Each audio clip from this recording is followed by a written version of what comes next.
ایک آپ نے سٹیپ لیا ہے، ایک گرینڈ الائنس جو ہے وہ ہم نے کل شام کو تشکیل دی ہے. اس میں 6 پاکستان کی پولیٹیکل پارٹیز ہیں اور ان لوگوں کے سربراہان نے مل کے یہ فیصلہ کیا ہے کہ ہم ایک پلیٹ فارم سے پاکستان میں جمہوری اقتدار کے فروغ کے لیے کام کریں گے.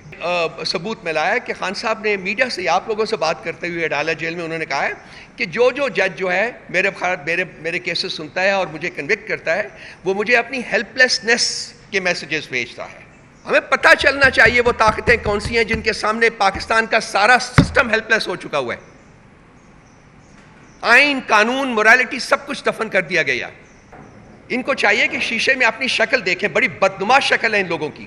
تو بھائی ہم تو گلٹی نہیں ہے سپریم کورٹ کے اوپر اٹیک کرنے کا. وہ تو پاکستان مسلم لیگ نواز کے گنڈوں نے کی تھی. ہم تو اس ٹیلی فون کال کے رسپانسبل نہیں ہے جو جسٹس قیوم اور شہباز شریف کے درمیان ہوئی تھی. یہ جو لوگ اس وقت حکومت کر رہے ہیں ان کو شرم آنی چاہیے کہ یہ اپنے آپ کو ایک جمہوری حکومت کہتے ہیں. They are worse than the worst autocracy. ان میں انسانیت نام کی کوئی چیز موجود ہی نہیں ہے. ان کو شرم نہیں آتی. مگر جو پروجیکٹ ہے، پروجیکٹ ایلیمنیٹ عمران خان کا جو ہے، یہ میرا خیال اسی کی ایک کڑی ہے جو کہ اب انریول ہو رہی ہے، ہمارے سامنے آ رہی ہے. تو یہ ایک جو پروجیکٹ ہے، پروجیکٹ ایلیمنیٹ عمران خان کا جو ہے، یہ میرا خیال اسی کی ایک کڑی ہے جو کہ اب انریول ہو رہی ہے، ہمارے سامنے آ رہی ہے. اور اس میں خان صاحب کو بھی آپ کو یاد ہوگا کہ پہلے انہیں پولیٹیکلی نیوٹرلائز کرنے کی کوشش کی گئی تھی، منہ کی کھائی تھی انہوں نے. اس کے بعد ان کو فزیکلی ایلیمنیٹ کرنے کی کوشش کی گئی تھی. اس میں خدا کے اللہ میاں کے کرم سے وہ بچت ہو گئی. اور اس کے بعد جو تھرڈ فیز انہوں نے لانچ کیا تھا وہ تھا کہ امپلیکیٹ کیا جائے ٹیررزم کے کیسز میں. اور 9 مئی جو تھا وہ اسی سلسلے کی ایک کڑی تھی. اور ہماری بسا اوقات ہم ہر دن یہ ڈیمانڈ اپنی جو رینیو کرتے ہیں کہ جی اس کی کمپریہنسو جوڈیشل انکوائری ہونی چاہیے. لیکن جوڈیشل انکوائری کرنے کے بغیر، اس کے مضمرات جاننے کے بغیر، ان کی وجوہات جاننے کی بغیر جو ہے وہ سزائیں جو ہیں وہ دی جا رہی ہیں. اور ہمارے آج بھی ہزارہا لوگ ہمارے جو ہیں وہ جیلوں میں پڑے ہوئے ہیں. اور ان کی کورٹس میں بہت سے لوگوں کو ان میں سے بیلز دیں، لیکن وہ بیلز جو ہیں ایک میں اگر ان کو چھوٹ ہوتی ہے تو اسی وقت ان کو عدالت کے احاطے سے ہی گرفتار کر لیا جاتا ہے کسی اور کیس میں. تو یہ جوڈیشل ریکوائرمنٹ نہیں ہے، یہ ایک ایگزیکٹو ریکوائرمنٹ ہے جو کہ وہ ایک پروجیکٹ جو تھا لنڈن پلان جس کو ہم کہتے ہیں، اس کی امپلیمنٹیشن جو ہے وہ ہو رہی ہے. تو ہم آپ چاہتا ہوں کہ میں اپنی پھر وہ ڈیمانڈز جو ہیں جتنی میں نے کہی ہیں ان کو ہم ری ایٹریٹ کرنا چاہتے ہیں کہ بشرا بی بی کی جان کو خطرہ ہے. سیریس کنسرنز ہیں، خان صاحب کو بھی سیریس کنسرنز ہیں، ہمیں سب کو پارٹی کو سیریس کنسرنز ہیں. اور ہم ری ایٹریٹ کرتے ہیں کہ ان کے بلڈ سیمپلز لے کے سلو پوائزننگ کی جو بلڈ سیمپلز جہاں بھی ٹریٹ ہوتے ہیں وہ کروائے جائیں. شوکت خانم کے ڈاکٹرز جو ہیں ان کو اجازت دی جائے کہ وہ ان کا معائنہ کر سکیں. ان کو بنی گلہ سے منتقل کیا جائے اڈیالہ جیل میں، ان کی پٹیشن لگائی جائے، سنی جائے اور اس کے اوپر فیصلہ صادر کیا جائے. اور ان کو باقی تمام وہ سہولیات جو ہیں وہ فراہم کی جائیں جو کہ ان کا بحیثیت ایک citizen of the country in کا رائٹ ہے. اس کے بعد اگر نہیں ہوتا تو پھر ہم اگلے اقدامات کے اوپر سوچیں گے. اسی کے کانٹیکسٹ میں جو عالیہ حمزہ اور صنم جاوید صاحبہ کو انہیں بیلز ہوئی ان کی، اور انہوں نے میاں والی جیل میں منتقل کر دیا، ان کو ری اریسٹ کر کے میاں والی جیل میں منتقل کر دیا ہے. پاکستان کی تاریخ میں خواتین کے ساتھ اس قسم کا بہیمانہ سلوک آج تک کبھی نہیں ہوا. یہ جو لوگ اس وقت حکومت کر رہے ہیں ان کو شرم آنی چاہیے کہ یہ اپنے آپ کو ایک جمہوری حکومت کہتے ہیں. They are worse than the worst autocracy. ان میں انسانیت نام کی کوئی چیز موجود ہی نہیں ہے. ان کو شرم نہیں آتی مگر کہ یہ عورتوں کے ساتھ کیا سلوک انہوں نے روا رکھا ہوا ہے. آپ لوگوں کے سامنے بھی ہے. میں نہیں دیکھتا کہ میڈیا کے اوپر اس قسم کی پروجیکشنز ہو رہی ہیں، اس قسم کے کیسز کے بارے میں لکھا جا رہا ہے. شام کو میں بھی ٹی وی کے اوپر بیٹھتا ہوں تو وہی جو گھسے پٹے سبجیکٹس ہیں وہی لے کے بیٹھ جاتے ہیں. کوئی یہ نہیں سوچ رہا کہ ہو کیا رہا ہے اس ملک میں، کیا کیا جا رہا ہے ملک کی عوام کے ساتھ. بشرا بی بی کے بارے میں ونس اگین میں سب اپنی ڈیمانڈس کو ری ایٹریٹ کرتا ہوں. اور ہم میرا خیال ہے کہ ایک پٹیشن اور لے کے عنقریب ہم کورٹ میں جائیں گے جو کہ ہماری جو ڈیمانڈز ہیں ان کو فیسیلیٹیٹ کرنے کی طرف ایک اور قدم ہوگا. اس کے علاوہ جو ججز کا جو اسلام آباد ہائی کورٹ کے 6 جج صاحبان نے جو لیٹر لکھا ہے وہ آج اس کے اوپر پہلی ہیئرنگ ہوئی ہے. اور میں نے کچھ وقت میرے پاس تھا، میں نے بیٹھ کے دیکھا ہے، تو وہ اس تمام میں تقریباً کوئی 1.25 گھنٹہ میں نے دیکھا ہے.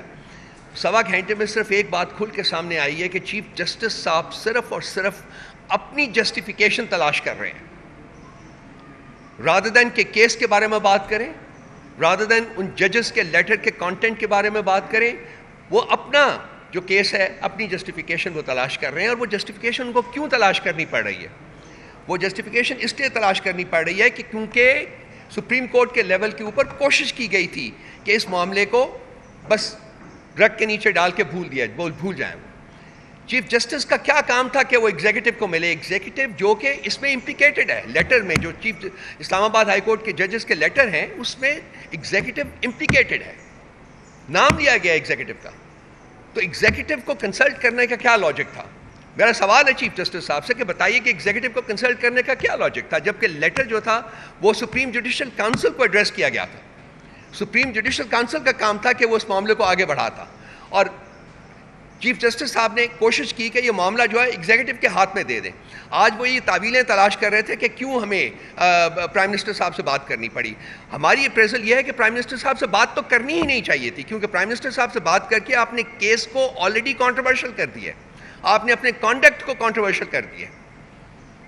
تو یہ معاملہ جو آگے بڑھے گا آپ دیکھیں گے کہ اس میں کیا ہوتا ہے. لیکن جو کوشش کی جا رہی ہے، جو سامنے آ رہا ہے بالکل وہ یہی ہے کہ اس معاملے کو دبا دیا جائے. اور اس کے بعد کل شام کو جب اطلاع آئی تھی تو اسلام آباد ہائی کورٹ کے ججز کو 8 کے 8 ججز کو including the chief justice in کو کوئی ایک لفافے ملے تھے جن میں اینٹراکس وغیرہ کا کوئی اس وقت کوئی یہ تھا کہ اس میں کوئی ایسی پاؤڈر بھی ہے. آج پتہ چلا ہے کہ سپریم کورٹ کے 3 ججز کو اور 4 ججز لاہور ہائی کورٹ کو ان کو بھی ایسے لفافے ملے ہیں. تو اس وقت حکومت کا سارا جو کام ہے وہ ایک ریشما کی تلاش ہے. وہ ریشما کی تلاش کر رہے ہیں اور حکومت کو ریشما نہیں مل رہی جس نے یہ لفافے انڈرسٹینڈبلی بھیجے ہیں، کیونکہ ریشما ان کی اپنی کسی سیف جگہ بیٹھی ہوگی. یہ سارا جو کیا دھرا ہے وہ میرا خیال ہے کہ حکومت کا اپنا کیا دھرا ہے. یہ اس وقت چاہ رہے ہیں کہ جی سپریم کورٹ کو بھی انڈر پریشر کریں، باقی ہارڈ کورٹس کو بھی انڈر پریشر کریں، تاکہ جو یہ گند کر رہے ہیں سارے ملک میں، جس طریقے سے انہوں نے ملک کو ایک تباہی کے دھانے کے اوپر کھڑا کر دیا ہے، اس کی بات کوئی نہ کرے. جہاں تک جوڈیشری کا سوال ہے بھائی، تو ہمیں آج میں بیٹھا دیکھ رہا تھا کچھ ان کے صاحبان بیٹھے ہوئے تقریریں فرما رہے تھے اور الزام پی ٹی آئی کے اوپر لگا رہے تھے، ہماری سوشل میڈیا ٹیم کے اوپر لگا رہے تھے. تو بھائی ہم تو گلٹی نہیں ہیں سپریم کورٹ کے اوپر اٹیک کرنے کا. وہ تو پاکستان مسلم لیگ نواز کے گنڈوں نے کی تھی. ہم تو اس ٹیلی فون کال کے رسپانسبل نہیں ہے جو جسٹس قیوم اور شہباز شریف کے درمیان ہوئی تھی. وہ ہمارے کسی لیڈر نے تو نہیں کی تھی. ہمارے باریش بزرگ جو تھے، بڑے لوگ جو تھے، وہ پیسوں کا بیگ لے کے جہاز میں نہیں چڑھے تھے بلوچستان کی ہائی کورٹ کو خریدنے کے لیے، اور جو خریدا گیا تھا ان کے گرینڈ سن جو ہے آپ بیٹھ کے یہاں بڑے واس دیتے ہیں، لیکچر دیتے ہیں. تو یہ ہم گلٹی نہیں ہیں. ان کو چاہیے کہ شیشے میں اپنی شکل دیکھیں. بڑی بدنما شکل ہے ان لوگوں کی. ان کا ریکارڈ جو ہے پاکستان کی گورننس میں، وہ اگر ان کو ذرا سی بھی ان کے اندر ضمیر نام کی کوئی چیز زندہ ہو تو ان کو شرم آنی چاہیے اپنا چہرہ دیکھ کے. I'm sorry I'm using some strong words, but I think it's time that we use these strong words because ان کو otherwise سمجھ نہیں آ رہی ہے بالکل. اور ججز کے اوپر جو پریشر ہے اس کا ایک اور کل ہمیں ثبوت ملا ہے کہ خان صاحب نے میڈیا سے، آپ لوگوں سے بات کرتے ہوئے اڈالہ جیل میں انہوں نے کہا ہے کہ جو جج جو ہے میرے کیسز سنتا ہے اور مجھے کنوکٹ کرتا ہے، وہ مجھے اپنی ہیلپ لیسنس کے میسیجز بھیجتا ہے. یہ خان صاحب نے فرمایا کل، ہیلپ لیس ہوں کہ ہم ہیلپ لیس ہیں. تو وہ کن لوگوں کے آگے ہیلپ لیس ہیں؟ جج صاحبان کو یہ بھی بتانا چاہیے کہ کون وہ لوگ ہیں جو ان کے اوپر پریشر ڈالتے ہیں، جن کے سامنے وہ کھڑے نہیں ہوتے. کیا یہ ملک کسی نے ہائی جیک کیا ہوا ہے اس وقت؟ کون سی وہ طاقتیں ہیں جو اس ملک کو ہائی جیک کر کے بیٹھی ہوئی ہیں؟ کیوں یہاں آئین لاگو نہیں ہے؟ کیوں یہاں قانون لاگو نہیں ہے؟ کیوں یہاں کی موریلٹی دفن کر دی گئی ہے؟ وہ کون سی طاقتیں ہیں؟ ہم جاننا چاہتے ہیں. ہمیں پتہ چلنا چاہیے کہ وہ طاقتیں کون سی ہیں جنہوں نے اس ملک کو ورچولی ہائی جیک کیا ہوا ہے. اور جو جج صاحبان کہتے ہیں جی کہ ہم ہیلپ لیس ہیں، ہم نہیں کر سکتے. جب میں ڈالا جیل میں ملنے جاتا ہوں خان صاحب کو کورٹ کی اجازت کے باوجود، تو وہاں میں بھی یہ لفظ سنتا ہوں. جو جیل سپرنٹینڈنٹ ہے وہ کہتا ہے جی کہ آئی ایم ہیلپ لیس، میں آپ کی ملاقات نہیں کرا سکتا. I have a court permission 14-15 دفعہ، اور اس کے بھی الفاظ یہی ہوتے ہیں، سر میں آئی ایم ہیلپ لیس. ہمیں پتہ چلنا چاہیے وہ طاقتیں کون سی ہیں جن کے سامنے پاکستان کا سارا سسٹم ہیلپ لیس ہو چکا ہوا ہے. آئین، قانون، موریلٹی سب کچھ دفن کر دیا گیا. کون ہیں وہ لوگ؟ اگر انہوں نے کھیل کھیلنا ہے تو کھل کے سامنے آ کے کھیل کھیلیں، پتہ چلے ہمیں بھی.